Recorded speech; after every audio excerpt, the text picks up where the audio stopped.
Hey, good day, everybody. Welcome to another great podcast, OIG Roundtable. We're all here. I've got Jaysen Eisengrind. By the way, we're twinsies. We're wearing the same T-shirt today. This was not planned. While he was my mentor at the OIG, I don't call him every day and ask him what he's doing or what he's wearing. So I am joined by my compadres, Jaysen Eisengrind, retired senior executive from the OIG, and then the retired UPIC West director for the Medicare contractor over there. Wade McFall, or Wade McFall, depending upon who you're talking to, retired assistant special agent in charge from the LA office of the OIG, and is now one of our Medicaid subject matter experts on one of our Medicaid contracts. And Matt Kachansky, who is one of our managers here, also retired senior executive, was Jaysen's counterpart at the UPIC Northeast. And I am still Eric Rubenstein, the senior director of litigation, fraud, waste, and abuse support. Thanks again for tuning in. We appreciate everybody spending their time. So today we're going to start moving on, shifting a little bit of our focus away from a lot of the discussions that we typically have involving sort of the law enforcement, fraud, waste, abuse aspect. And we're talking a little bit more in the global payment integrity space. You know, we do a lot of work as an SIU, outsourced SIU here at Advise. And we do a lot of work involving some process improvement and things of that sort. And we're starting to learn a lot more about sort of the general landscape that's out there and the differences that exist and sort of that push-pull that exists in the SIU space between the need to make referrals to law enforcement under either state regulatory requirements, if you're a Medicaid provider or a Medicaid MCO, if you're Medicare Advantage in the commercial space, you know, there are some requirements to make referrals to state law enforcement or regulatory, and that push-pull between making those referrals and also the recovery of dollars from a payment integrity perspective. So, you know, and that's always been the challenge. And so, Wade, I want to talk to you because, you know, you spent your career at the OIG, and then you come over and you're now on an SIU in the Medicaid space for one of our contracts. And you see this push-pull really firsthand that, you know, you've got a mindset, the law enforcement mindset of I'm identifying fraud.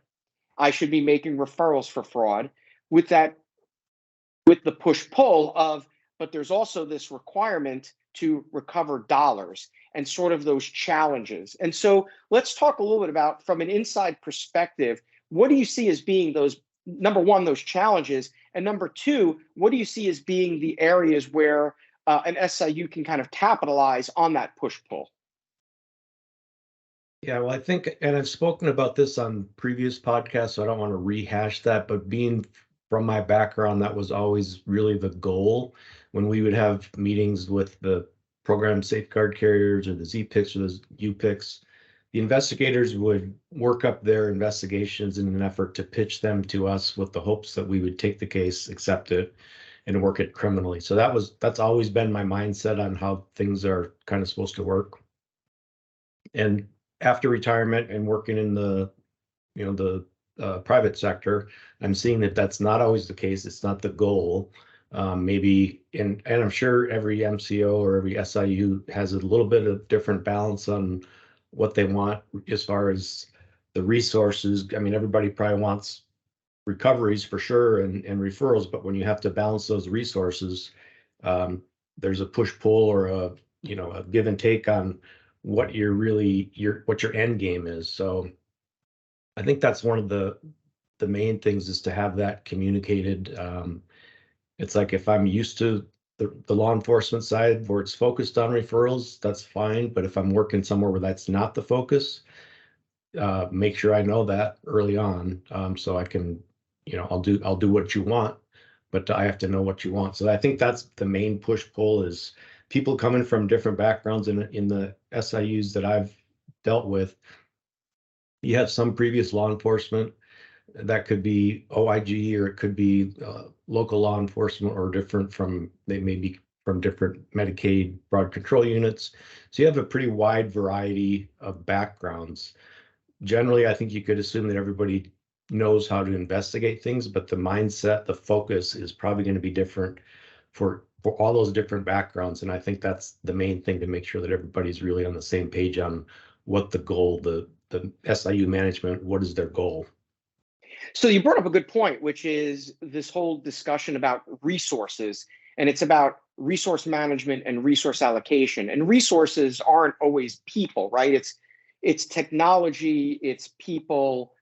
Make those two pieces of what those resources are, and it's not like SIUs have unlimited budgets and what have you. And so, Jaysen, I want to go over to you because, like, obviously at the UPIC, you've got teams that do administrative actions, payment suspensions, and the like. You've got prepay teams, you've got post-pay teams, you've got all of that. When you're sitting, where you were at the Western UPIC, and you're trying to identify how to allocate those resources, what are some of the things that you're considering in determining how you're going to allocate the people, for example? That's a good question. And since we're moving our direction and our focus here to, to address things in special investigation units, I do want to preface that the Unified Program Integrity contracts are basically very large SIUs. So a lot of the principles and dynamics that exist in that environment will also apply to SIUs. So, and then switching to a cooking metaphor, so there are some basic principles in cooking, right? So things start a lot with carrots, onions, and celery. So it's really about identifying what your outcomes are expected to be. So what you're trying to produce, and then building processes and procedures that support them, because you want to always replicate the things that worked well and eliminate the things that are not working well. And then you want, when things are not working and the outcomes are not what you need to support your mission, then you need to be doing a root cause analysis to see, well, what needs to be changed. And I would say 9 times out of 10, it's going to boil down to communication and training. So those are the things that are going to make a special investigation unit successful. Yeah. So, the take home for me is that, and we've been saying this a lot, when people don't know what a UPIC is, right? So there are people that work in the fraud, waste, abuse space that just have never heard the term UPIC or ZPIC or whatever. And the example I always like to give is, well, it's the SIU for Medicare.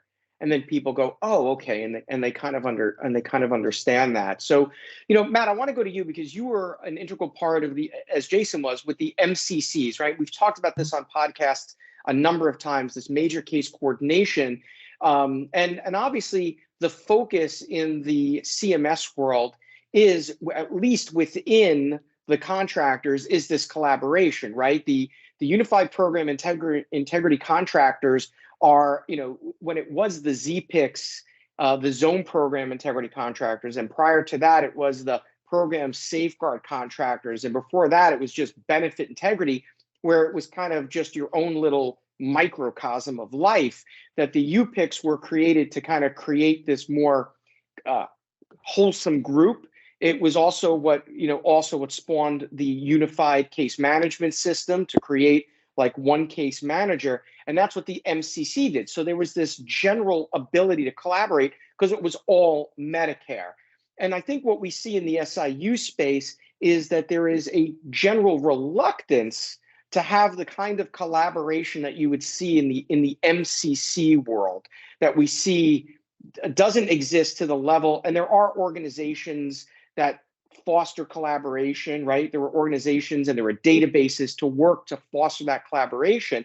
But you would suspect that when there are organizations, there are some CMS sponsored organizations that are private and commercial partnerships, right? There are just, lobby groups and the like, but you don't necessarily see that level of collaboration that you see at the MCC level. There's this general reluctance. What do you attribute to some of that? Well, even with the UPICs, it's somewhat of an insular collaboration. It is the federal government's, community. It's DOJ, it's CMS, it's the U.S. Attorney's Office, it's the OIG, at times the FBI, and the UPICs. there's no commercial payers there. There's, you don't get the, Postal Inspection Service or anybody else coming in to see if there's any commercial pay exposure to these things. So it's a little insular there. But what I attribute it to is just, I think it's just a mindset of we're taking care of our own, and we've got our goals, we've got our expectations that we have to meet. So let's do that. And anything beyond that is kind of just a concept they haven't thought about yet. So, you look at some of the MCOs for a large state like New York Medicaid, they've got multiple MCOs working for them. If one MCO has a case on a provider, and they find, they have an overpayment, or they even take action to remove them from the MCO, they don't communicate that on a normal basis with the other MCOs. And I think that's the type of thing that we really need to focus on. And I know here at Advise, we're putting together a work group to try to create a structure that will share with all of the payers that we can to come up with this type of collaboration where the impact of an action against a provider can be, truly beneficial to all and be, maximized. And because, you might have 2 or 3 MCOs working on the same thing and they don't know it. So there's duplication of effort. There's all of those things. And those used to happen with the UPICs. If there was a national, a DME company or laboratory that crossed jurisdictional boundaries, sometimes there was more than one case open on them that neither of the UPICs knew the other one was working on it. And so the MCC solved a lot of that, and UCM is solving a lot of that in terms of just having access to the information. So there's steps in the right direction, but I still think there has to be a change in mindset, or a change in, I'm trying to think of the word, change in mindset for the SIUs to understand that they're just a piece of the puzzle. Right. Yeah. I mean, and part of what we're going to be doing here in that collaboration is really for the purposes more of getting plans, SIU plans, to just talk about how they run their SIU, process improvement, not necessarily case sharing and things of that sort. Although one of the things that I know that we're doing, because we have a fairly large number of plans in one metropolitan geographic area, that if we have a case open on Dr. John Smith under Plan ABC, we're looking at the data for Dr. John Smith for Plan DEF, because it's in that same kind of regional area. And so, we're essentially doing our own version of collaboration, right? Because we've got so many plans that are in a concentrated area that if we're seeing that provider is hitting one plan, they're probably hitting others. And so we're just going in and looking at the data.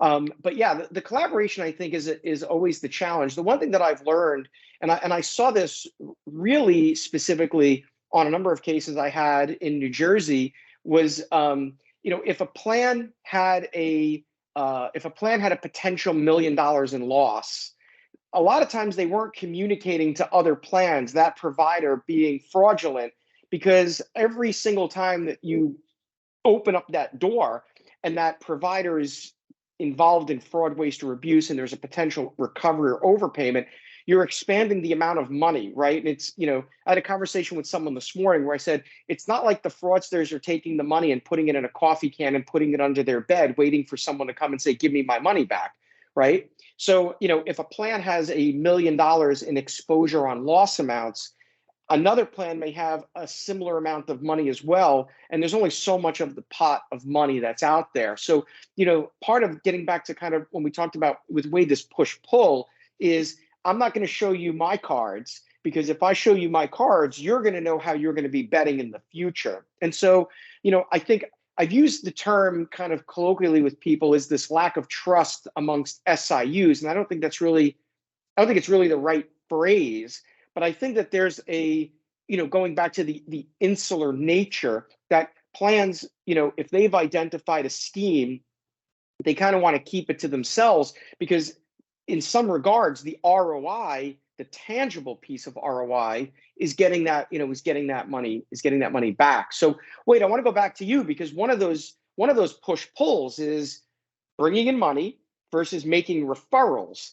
And, one of the things that, we're working hard with a lot of our plans is getting someone designated to be the law enforcement liaison for that plan, because then that person's job isn't inherently predicated upon the tangible recovery of money, right? And so, where you've had a large focus where you are on getting out those referrals and that push-pull, where do you see that, if we're talking about that kind of that push-pull in that is, where do you see that benefit of kind of, we'll call it bifurcating some of the roles and responsibilities of people? Well, I think first of all, you have to make sure that you have that, and it doesn't have to be a zero sum, like it's either referrals or recoveries, but I think initially the SIU has to decide, what's most important, and are they willing to carve out some resources for like one person, if the way you're describing it. So are we going to use the resources of one person strictly to work on referrals? And there's a lot of pros and cons to that, but again, going back to what I said earlier, it's different people's experiences and expertise.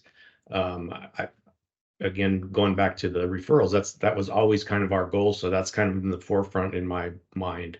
But if that's not important to the SIU, and it could be just because of the way they're critiqued or whatever, or what they consider ROI, but if it's strictly money, I don't think we will get buyback or buy into on that, because they don't want one whole, say, an FTE working on referrals. If that's not really important to them, they'd prefer that to be those resources spent on recoveries.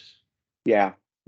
So Jaysen, I want to go back to you as we kind of wrap up, and then I'm gonna give Matt the last word on this. But one of the things that is sort of a huge challenge in the SIU space is skill set development, right? There's in the SIU space, and you guys saw it at the UPICs, and Wade, you see it where you are, turnover of staff. Right, everybody. There's usually a fair amount of turnover in a lot of SIUs. People jump from one plan to another for whatever personal, professional reasons that are out there. And I know in the UPIC world, when I was an agent, I would see that constantly. I would be dealing with one investigator at the UPIC on a case, and then all of a sudden I'm dealing with another, and I'm dealing with another. And and look, you were my mentor, and you gave me a lot of very strong foundations that allowed me to grow in my job as an agent. And that was one of the strengths that you had. You mentored a lot of people. I mentored a lot of people. How do you account for the turnover and the ability to keep the SIU moving in the direction it needs to go when there are things like turnover, which then results in who do you give your most complicated cases to? And how do you determine who your best resources are when you've got those kinds of issues? I think it starts with the acquisition of a new person and having a structured onboarding environment where the important tasks, the important concepts are delineated very clearly in the onboarding documentation. A mentor or a supervisor, or both, depending on what the size of the organization is and its capability, its internal capabilities are signing off. Well, first, of course, the individual is signing off that, yes, I've mastered that competency. And then someone who's in authority is acknowledging that, okay, good. And it should be, the onboarding should be paced so that presumably the person has acquired those necessary concepts by the time that their probation has ended. And it gives the organization the ability to be more selective about having people that are truly ready for prime time and have the necessary basic skills to do what's needed to be done to achieve stated metrics. And that will offer a comfort to the new hire. I can tell you that that was something in the UPIC in West, and that the former organization that I worked for, Clarent.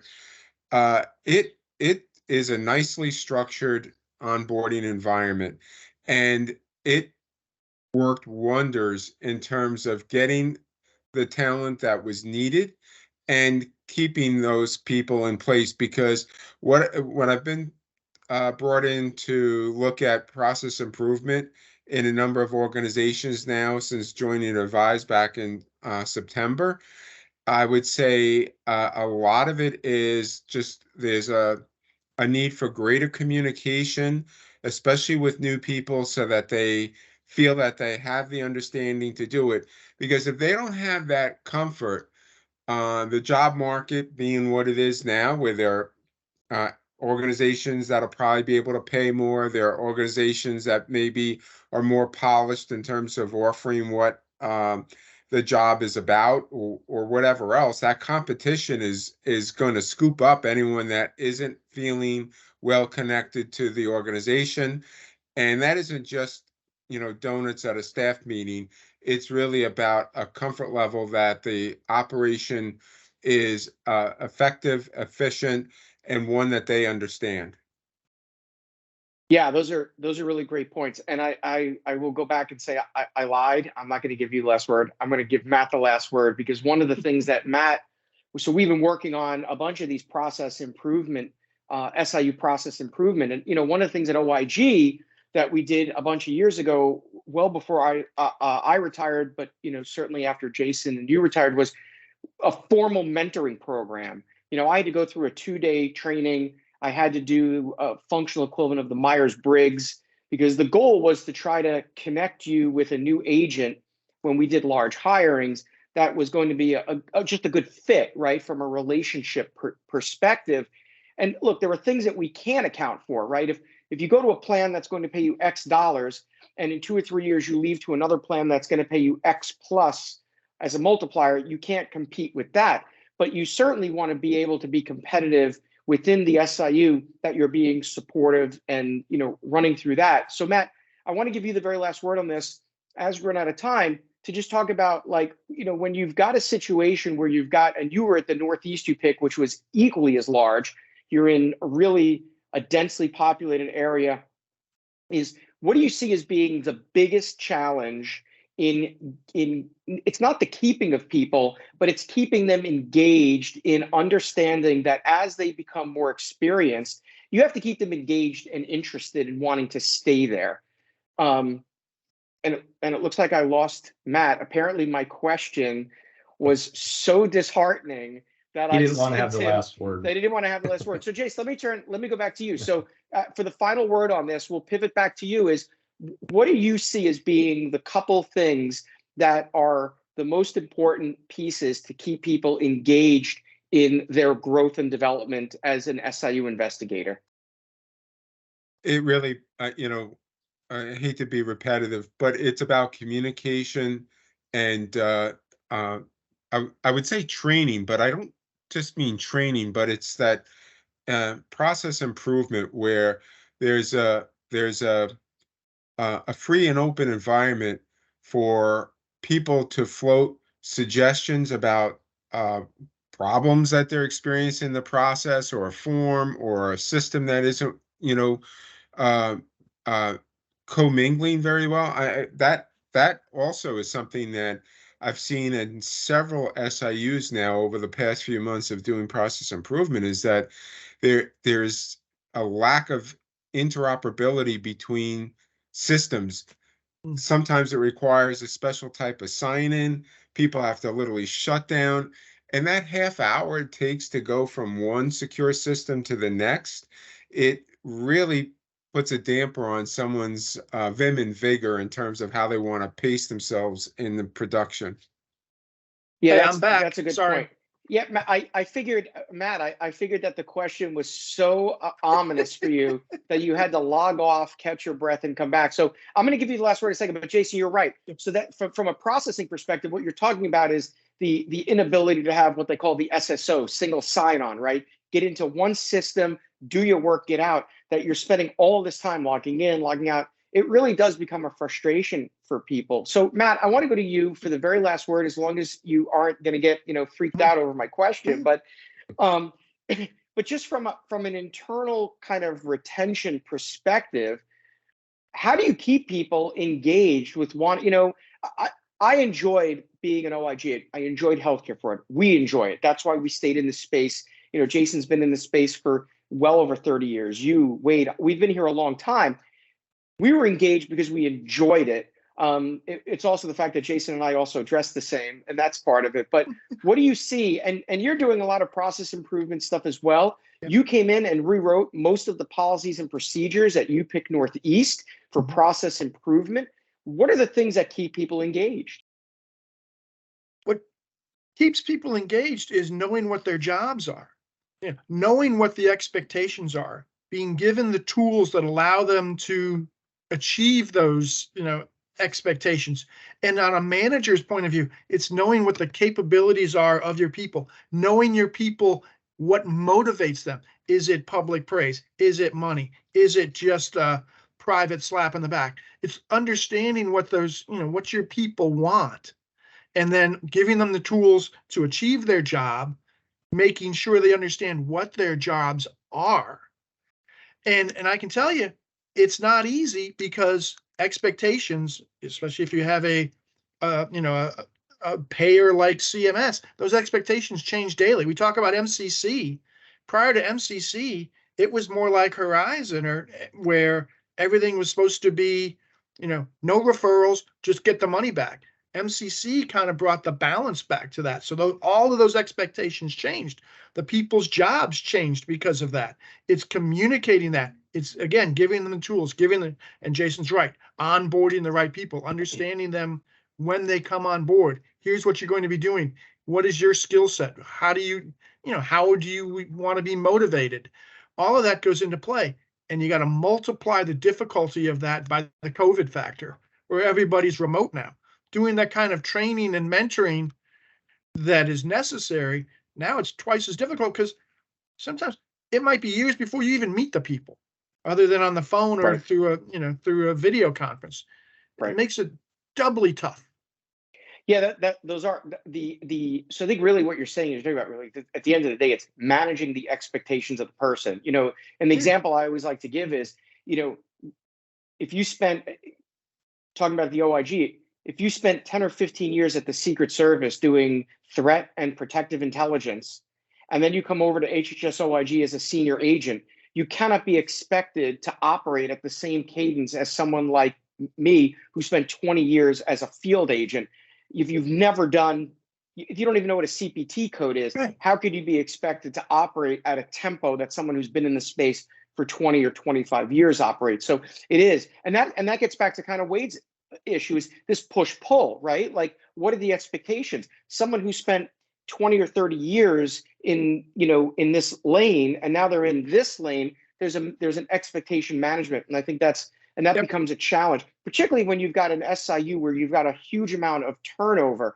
You don't really necessarily have that ability to ramp people up or whatever. So it's a lot to digest. I actually think, having now been on this side for the past 4 years, and now you guys are seeing it, I actually think that the management of SIUs is probably one of the most complicated things to do, because it is, the mission changes, the focus changes, the expectations change, the people, the turnover that I see in the SIU space is something I've never thought. We had the same employer for 20, 30 years. For Matt and Jaysen, you guys had 2 employers for very long periods of time. You just kind of stayed where you are, and that's not really the focus. So it's a lot to digest, and I think over the next few weeks we're going to continue to unpack these discussions, because they really are I think challenges for SIU. So as always, guys, these are great conversations. We could probably talk for hours about it. and we can go on. Next week, I will expect that we will all have the same T-shirt on, because I think, Jaysen and I are starting a trend. It'll be T-shirts, and then I'm hoping that you guys will all adopt the haircut I have. Matt, I expect you to have some facial hair next week, because Wade and Jaysen and I. So it's gonna be an evolution. We'll see where it goes. Start taking that Nugenic stuff that That's Doug Flutie takes. I'll work on it. Exactly. So as always, Wade, Matt, Jaysen, good to see you guys. Thank you again for tuning into our podcast again. This comes out every Friday with our newsletter. If you're not getting our newsletter, please let us know. Hello, HELLO @advise, ADVIZE, health.com. Get our newsletter weekly. Tune into our podcasts, our LinkedIn lives. You can get all of our stuff on our YouTube channel as well. Just go up on the YouTube and search. We'll see you at the next LinkedIn Live. We'll see you at the next podcast. Thanks again for joining us. Thank you all. Thank you.